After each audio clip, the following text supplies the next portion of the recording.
One thing with the research I did from all the stuff that looks like it was happening is I think it's the vehicle speed sensor is going bad or has gone bad, because that would explain the ABS light coming on, that would explain the weird speedometer things, that would explain the not always shifting out of second even if it's in drive.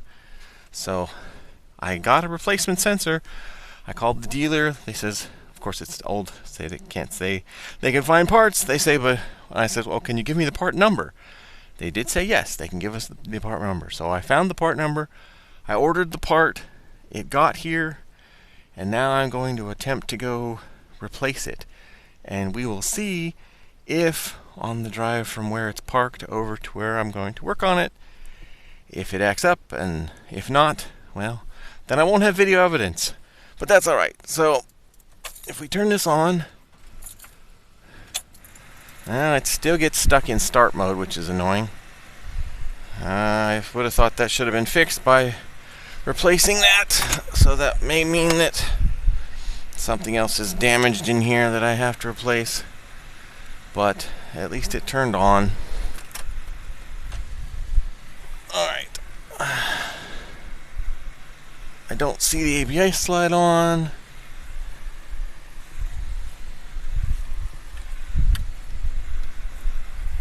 But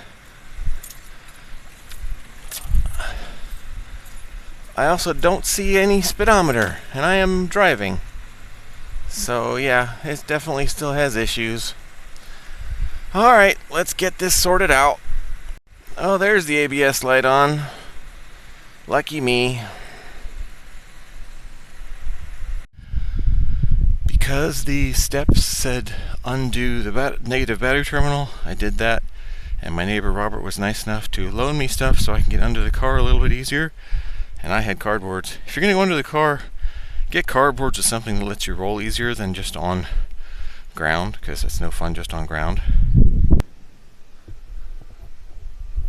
So there's the front tire, and somewhere in here is the door, the driver's door area.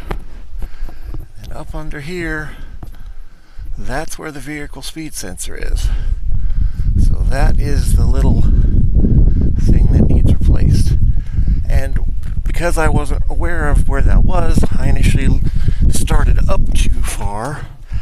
And I noticed, will it show on there, why is that all over oil? So right past that horizontal pipe is either the transmission pan or oil pan or something, and that's all over oil, so much so that it's dripping slowly.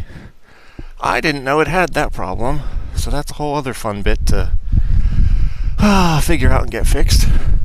But now to try and follow this. So basically what you have to do is you have to unclip the electrical piece, and then that unbolts, then you put the new one back in and put it back. So theoretically this is a simple fix. Alright, even though the light is flickering, I managed to pry up the little side clips and get that out. So now I theoretically just have to use a crescent wrench and gently somehow undo that. That is not going to work. I do not have the right size crescent wrench to be able to get up in there and loosen it.